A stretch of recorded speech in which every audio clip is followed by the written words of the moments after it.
Welcome to the Neurology Nuts and Bolts podcast. I'm your host, Proleta Datta from the Oregon Health and Sciences University. Today's episode is focused on navigating work visas for J1 physicians. Currently, about 30% of active neurologists and neurology trainees are international medical graduates, or IMGs, which is a term often used for physicians who graduated from medical schools outside the United States. This episode focuses on the J1 visa, which is a common visa for physicians in training. A disclaimer: this podcast is for educational purposes and not legal advice. We do recommend speaking with your university legal counsel or expert physician immigration attorney practice lawyer for specific details. I want to welcome our guest today, Jan Pederson, who is an immigration lawyer and specializes in physician visas. We're also excited to have Dr. Aparna Prabhu, who is a neurologist at the Einstein Medical Center in Philadelphia and also serves as their Neurology Residency Program Director. Thank you both so much for joining us. I want to start with you, Ms. Pederson, or Jan. Can you tell us a little bit about the main differences between the J1 and the other common physician visa, the H-1B visa, specifically what it means for residents and fellows who are doing their training on these visas? Yes, thank you so much, Proleta. I'm delighted to be here to have the opportunity to share what I have learned through doing this for 30-some years, helping J1 physicians and H-1B physicians and their employers. So, the main differences between the J1 and H-1B are, we like to refer to it as persons on J1s think they have a Volkswagen, and people on an H1 think they have a Mercedes, and people on an O1 think they have a Bentley. So H-1B physicians, as you probably all know, do not have a 2-year home residency requirement, while J1 physicians do, meaning that after you complete your J1 training, you're obliged to return to your home country for 2 years unless you obtain a J1 physician waiver, generally an interested government agency waiver, which obligates you to work in a medically underserved area generally, or in a flex slot in some instances, for 3 years in exchange for the U.S. government forgiving you of the requirement to return home for 2 years. We refer to that as a 3 for 2. So J1 physicians have home residency requirement, H1s do not. H1B physicians, that is, physicians who undertake training in H-1B status, have a 6-year limit in H-1B status, which is waivable. That is getting into the weeds, but don't be terribly alarmed if you're reaching your 5th year, but do take steps to waive your 6-limit ceiling. J1s, of course, have a 7-year limit, which is extendable with a lot of paperwork submitted to ECFMG. Now, the 6-year limit can complicate matters in finding a job after training if they're going to be in H1 status during training. Again, this condition can be cured with the help of an employer. So no panic button if you do your residency and or fellowship on an H. Okay, H-1B physicians are Mercedes drivers, have a number of obstacles on the race course to the green card here. They must work for a cap-exempt employer after their training. Generally, virtually all training programs are exempt from the H-1B cap. So as you're sailing through that in your Mercedes-Benz, you will hit up against 2 walls, the 6-year limit, which can be dealt with, and the requirement that after training, if you do go on an H-1B status, which most people do, you must work for a cap-exempt employer if you have an interested government agency waiver. Finally, after pronouncing this year after year, the Canadian citizen physicians have got the message, and so have employers. Canadian citizen physicians on J1s can begin work in a waiver job having an approved H-1B petition if the employer is cap exempt. Dr. Prabhu, as a Program Director, when do you advise your residents to start looking for a job, and how does being on this J1 visa affect their fellowship search or job application process? Thank you, Dr. Datta and Ms. Pederson. It is my pleasure to share the space with you. And I agree with you, Jan, that currently we do have a large number of J1 visa applicants, and the reasons are plenty, but mostly also, as a result of the J1 visa posing less of an administrative and financial burden for the sponsoring institution. Now, coming to your question, Proleta, for fellowship applications for a trainee on a J1 visa, in most cases, really the process of application is seamless and no different from that of a non-visa holder in terms of the timing of the application. There is a 7-year limit on the visa itself. Neurology residency is for 4 years, and most of our fellowships are for a 1 or 2 year duration, which means that they can easily complete their fellowship within that 7-year time period. And if there are exemptions to be made, there are ways to overcome that as well. For a job application, however, as you are aware, and as Jen alluded to, there are regulations, and the waiver job is what most of the J1 applicants do instead of going back to their home country after completing their training. So the typical timeline, though, for a job application should be at least 12 months to 18 months before the anticipated start date of the job. This would mean that, a resident in their final year of training who has already sought and, got their fellowship confirmed would need to start seeking jobs even before their fellowship has commenced, typically in the spring of the final year of residency. And that is because with J1 jobs, the timelines are pretty important. A couple of timelines that the J1 trainee would need to remember is that for jobs that are applied to within the Department of State Health and Human Services or the HHS positions, they must file the waiver within a year of completion of the residency and ready to start their employment immediately after they finish their 1-year fellowship, which may not be practical in quite a few scenarios. So the other options that these trainees have is the Conrad 30 applications that open in each state on October 1st. And in some states it may be sooner, closes on March 31st. So before that October 1st application, you should have your contract signed and ready to go. The applications are considered sometimes on a first-come, first-served basis. And in populous states such as New York or Pennsylvania, these application slots may be filled completely within the first 30 minutes to the hour of opening. So those are a couple of timelines that trainees need to keep in mind, especially for job applications. Thank you so much. Continuing on the J1 waivers, Jan, could you briefly give us the main steps to getting a J1 waiver position? So I agree with Dr. Prabhu that you should start looking in the spring of your 3rd year. Panic has set in the last few years when there is far less reason to panic over anything relating to the job search. Now, I bring you a news flash that some of you already know, and is that about 2 weeks ago, we have a new federal waiver program called the Southern Crescent, that's CRESENT, Regional Commission. And if you go to their website, you will see the counties they cover. So gleefully, they seem to cover most all of Florida, most of Georgia, and on up. You'll see the counties that they cover. So that has opened a whole new vista, particularly in states that immediately use up their waivers like Georgia and Florida.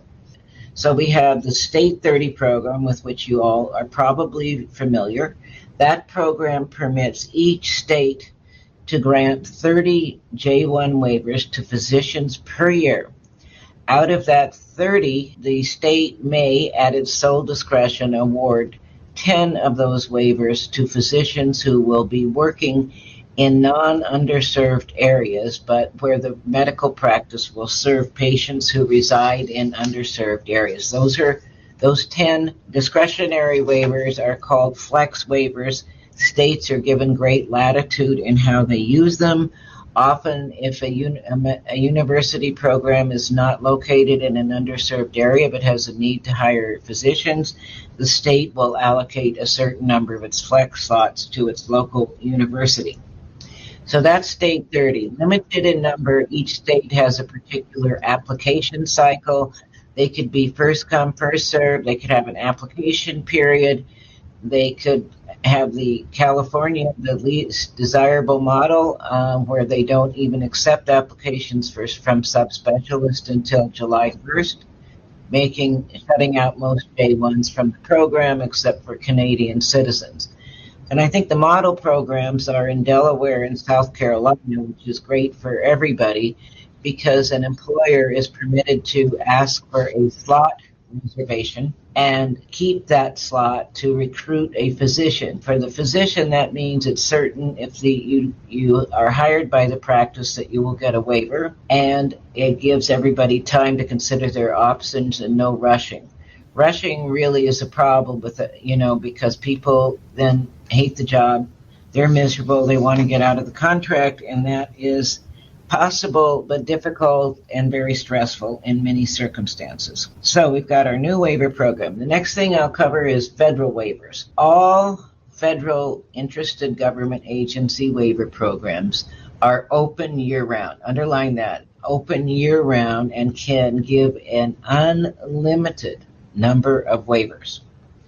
All right, so that would be finally no reason to stress if you don't get your dream job through a State 30 program or something of that nature. So the waiver programs are the Appalachian Regional Commission, and you can find that at arc.gov, and it will list the counties and their counties they cover. The Delta Regional Authority Program, and that's dra.gov, or Delta Doctors, and they will show the counties they cover. And now our new Southern Crescent Regional Commission, which we expect its rules will be just like the DRA rules for a number of reasons.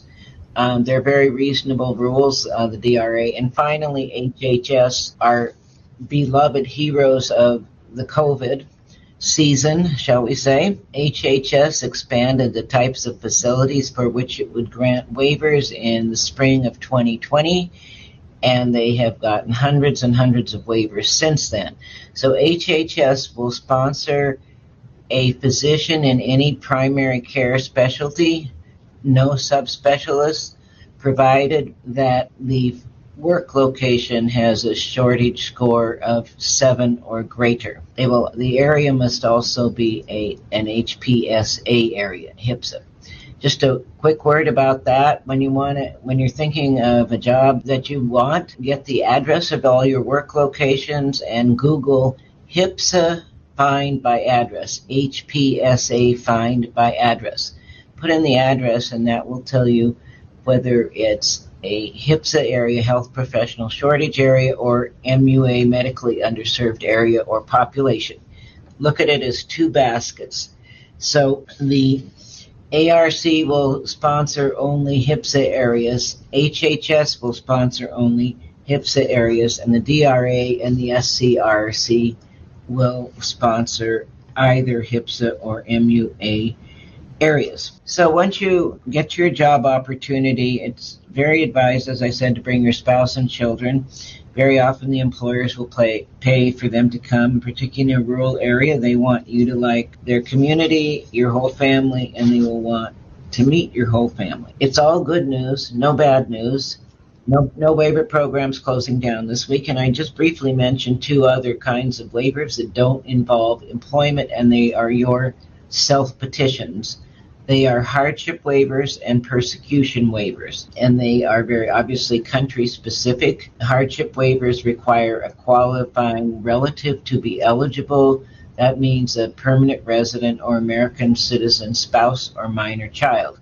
Persecution waivers can be for anybody. You need not have any qualifying relative. Many applicants file both persecution and hardship waivers.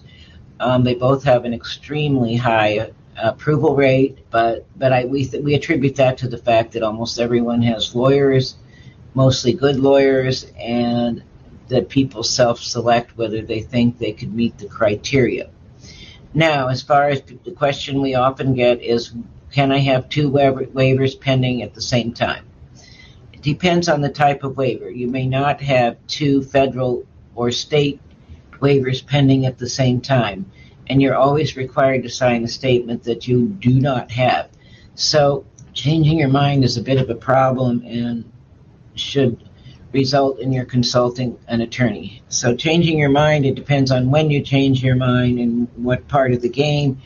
If you've already gotten a waiver approved through the State Department, which is step 2 of the process, then you're not likely to be able to switch it out. It depends. Again, it's a very delicate timing process.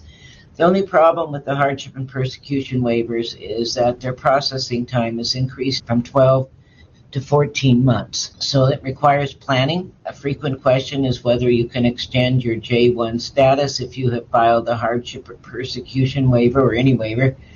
The answer is yes. If your hardship or persecution waiver is granted, you may complete the current program you're on.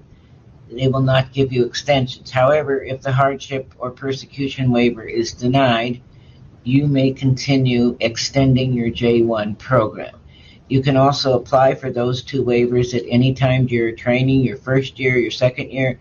Clearly, if you're a citizen of the Ukraine, you would have pretty much a perfect hardship and persecution waiver. Unfortunately, in the past, it's our experience that the Department of State does not triage, or USCIS or the Department of State do not triage cases. They say, well, if anybody's from the Ukraine, they're going to be approved. Let's get them out of the way. They generally don't do that. They do them in chronological order. The trajectory for a hardship or persecution waiver is that you file it with the USCIS on Form I-612. They make a recommendation and send it to the Waiver Review Division of the Department of State, and they make the final decision. In fact, they either recommend or don't recommend. If they recommend, USCIS will almost always approve it. For your state, 30 and federal IGA, we call them interested government agency waivers. The pathway is that they're filed with the sponsoring agency. Except for ARC waivers, they're a world unto their own. You file the waiver with the sponsoring agency. You must have an employer, and we won't go through all the requirements today. And then the state or the federal agency makes a favorable recommendation. They go to the Waiver Review Division, where all waivers have been very unreasonably delayed this year, resulting in a lot of people having to make a trip home for a few months. Once the State Department makes a favorable recommendation, that recommendation is made to USCIS, and they make the final approval. That was extremely informative. Thank you so much, Jan. I'll move on to Dr. Prabhu. Could you discuss, Dr. Prabhu, could you briefly discuss on the recent updates for trainees who may be on the ACGME versus non-ACGME accredited fellowship tracks? Sure. I'm sure you've heard a lot of buzz about this recently, especially pertaining to the neurocritical care fellowship programs. Historically, candidates who have applied to the ACGME accredited fellowship programs have their J1 visa sponsored by the Educational Commission for Foreign Medical Graduates, or the ECFMG for short. And if the program was non-ACGME accredited and was considered as a non-standard clinical training, by that I mean there is no ACGME or ABMS board certification for this particular specialty, then the J1 visa will still continue to be sponsored by ECFMG as long as it's endorsed by the ABMS. For example, fellowships in multiple sclerosis, for instance. However, at a recent meeting of the ACGME, ABMS, and ECFMG combined in April of 2021 for neurocritical care fellowship programs, there was a decision made that instead of the UCNS boarding these programs, ACGME would take sole responsibility, and ACGME brought in a lot of regulations as expected, including requirements for their core faculty to be certified in neurocritical care. And this posed a problem because there were neurosurgeons who were part of the core faculty who were not NCC trained. Also, neurocritical care was no longer considered as a non-standard training or NST anymore because there were available guidelines for accreditation with some of the programs that had already acquired accreditation. As a result, now with the new regulation, if a J1 visa, neurocritical care fellowship trainee's visa required to be sponsored, the trainee needed to match into a neurocritical program that was ACGME accredited. Otherwise, the exchange visa would not be sponsored. The problem, though, with this, that there are only a handful of NCC programs all over the country that are ACGME accredited. Some are in the process, but there are only few that are actually ACGME accredited. Now, this resulted in a lot of confusion among the J1 applicants, and the issue remains unresolved, is potentially a huge concern for the current J1 visa applicants to the Neurocritical Care Fellowship for the 2022-23 match year. However, there is hope for resolution, including the possibility that the J1 visa would continue to be sponsored as long as the programs are accredited within a particular period of time, as the ACGME recommends, say by 2025 or 2026. That's really helpful. And I think this points to the fact that policies change over time, and it's probably best to check, yearly and on a case-by-case basis. Dr. Prabhu, this is a question I often had as a trainee on a J1 visa. Are there any issues with international travel for vacations or attending international conferences while on a J1 visa? Specifically, any advice on when not to travel? Of course, I think, whenever my J1 trainee is planning a vacation, it is a huge, basically they need a vacation after they come back from vacation after everything that they have done, because it requires a lot of planning and organization. There are multiple factors that play a role in the ability of the trainee to travel outside of the U.S., including their nationality and citizenship, where they intend to travel, etc.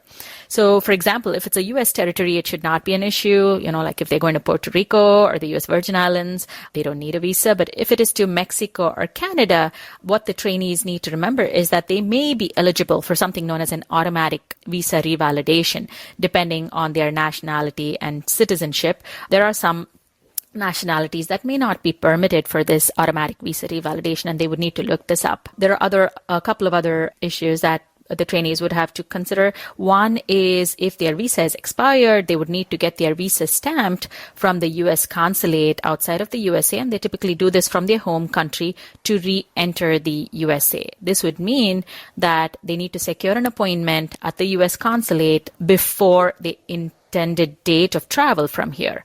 And with the COVID-19 pandemic, as we heard, there have been significant backlogs, delays, and appointments are not available easily. But we are fortunate to be in the medical field and working with COVID-19 patients. I know that there are options for expedited visa appointments at the U.S. consulates. So I certainly would not recommend traveling without a confirmed visa appointment. Also, other pieces of information include that the J1 visa holder must have in possession with them a signed validation from the sponsoring institute, such as the sponsoring organization, the ECFMG, on something known as the Form DS 2019, which will let U.S. custom officers know that the J1 candidate sponsor is aware that they're traveling outside during their J1 program and would let them return back to the U.S. One other requirement is that the J1 visa holder may not travel for more than 30 days outside of the U.S. Otherwise, they will be considered to have, abandoned their program, unless, of course, there are exceptional or extenuating circumstances, in which case, then it should be notified to the ECFMG and they should work closely with their immigration lawyer in order to ensure that they do the necessary paperwork.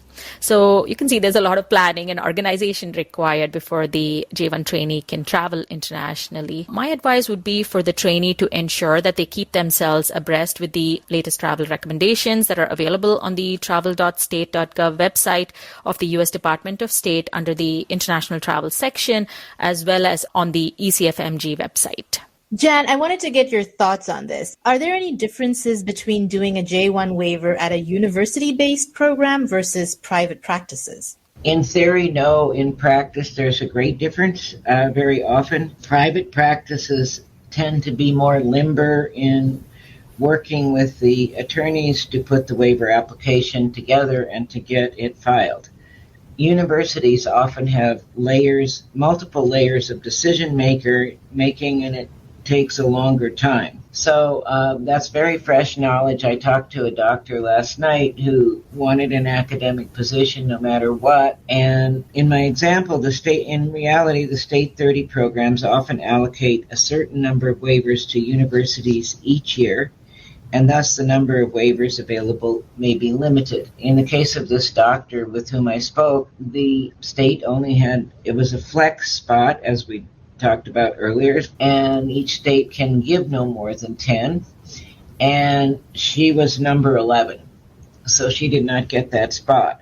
So in practice, so the states say, this university can have 3, and then you, the university, decide which 3 you want to submit. Thank you so much. Following on that, Dr. Prabhu, what are some of the factors that you recommend your trainees, your residents or fellows consider before they accept a waiver job?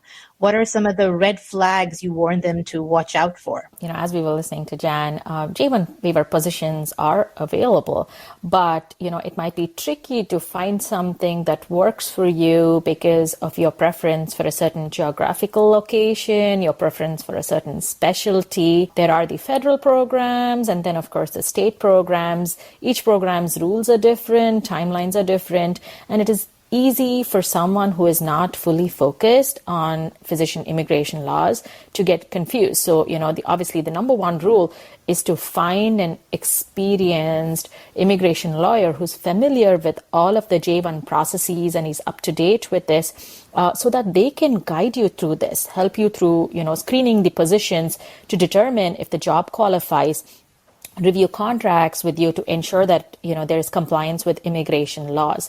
The last thing you really need for the trainee is to go through the interview process, move forward with the filing of the waiver, only to learn that this position does not qualify for you for a waiver. And time is really critical with J1 waiver application processes, as we have understood. The next thing to note, and we've talked about this before, is for job seekers post-fellowship training. The J1 waiver jobs, majority of them are predominantly in the area of primary care, general neurology positions, serving in areas of HIPSA, etc. While post-fellowship, perhaps the trainee would be seeking opportunities that would basically work with their area of specialized training, say neurocritical care, right? And this would happen only at universities, perhaps.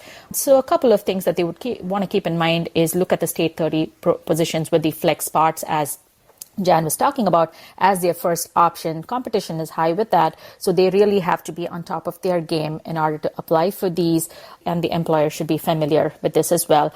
Opportunities at the VA also might be appropriate because the VA has representation of specialties. And then, of course, if they are not able to secure positions through these, then they could consider either the HHS or the DRA or the ARC, which means that the waiver position may not be a job in their field of specialization. In terms of your other question, the red flags, one of the key things to remember is, again, to be cautious with an employer who has never sponsored a J1 physician before. And as Jen was talking about earlier, with the university programs, they don't understand the extent of the paperwork, which is huge and time consuming, the expense, etc. And I've heard of certain employers backing out for these reasons, and the trainee is left in the lurch. So they really have to be cautious, be on top of everything, and ensure that all the paperwork is being done in time in the middle of, training in their fellowship of interest and doing everything that they need to do as a physician. A second red flag is really if the employer, and I've heard of this before, is that the employer tries to reduce compensation to offset the cost of the immigration sponsorship. That would be of concern. The potential employer cannot ask you to pay for the costs of the actual sponsorship because it is illegal, but they might want to offset it by reducing total compensation, etc. And this sort of trivial bargaining may indicate that they are not really invested in you, and you must understand that you're signing a contract for 3 years. 3 years is a long time. And once you have a waiver approval from the U.S. State Department, you're pretty much bound to complete the waiver. So my advice would be to not sign a contract if you're unhappy with the terms.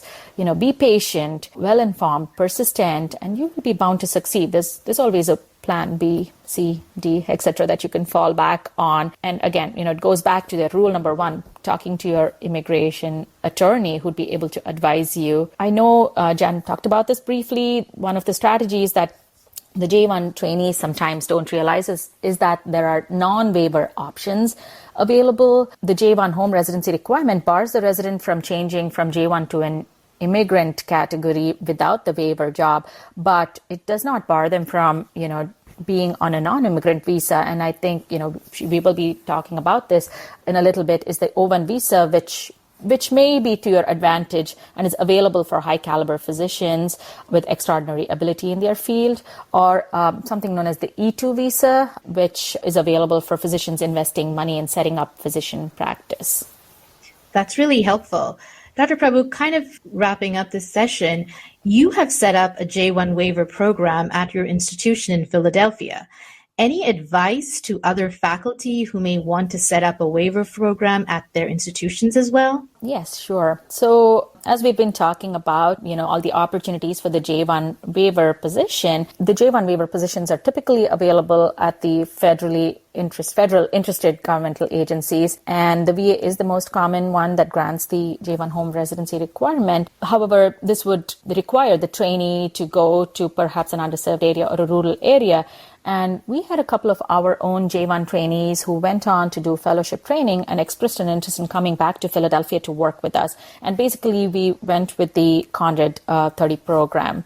To give you a little bit of a background, in 1994, Senator Kent Conrad from North Dakota addressed the issue of physician shortages in rural and urban areas of the United States by formulating this Conrad J1 visa waiver program, which allowed each state's Department of Health to sponsor up to 30, previously it was 20, but now up to 30 international medical graduates each year. And they would be required to serve in a federally designated shortage area, but this could be rural or urban. And although these were meant to serve in an area of healthcare provider shortage or HPSA, or a medically underserved area in the field of primary care or OBGYN, as Jan had spoken to earlier, 10 of these spots could potentially qualify for a specialty position as long as the service area has a shortage of physicians practicing in that specialty and serves a population that's coming from those areas, which we called as a flex spot. So we took advantage of this program, and since we are an inner city hospital in Philadelphia serving such a population, and were able to recruit our own trainees back in as faculty now at our hospital. So for those who are interested in applying to this program, again, an experienced immigration lawyer will be able to ensure that your organization meets the requirement. And I think Jen had spoken about earlier, basically, if there's a certain score that we look at to qualify for the State 30 program and apply to it. Timeline, again, is key. Thank you so much. Ms. Pederson, any final words about alternative tracks like O1 visa or hardship waivers? Well, the O1 is an alternative to having a J1 waiver, but the hardship waivers are a waiver of the 2-year home residence requirement, as are persecution waivers. The Canadian visa exception, I think we discussed, Canadian citizens can work in the United States on an H-1B status without a waiver. However, in order to eventually get a green card, if that is the goal, they need to obtain a waiver. Thank you both so much. Thank you, Dr. Prabhu and Jan Pederson, for this very informative episode.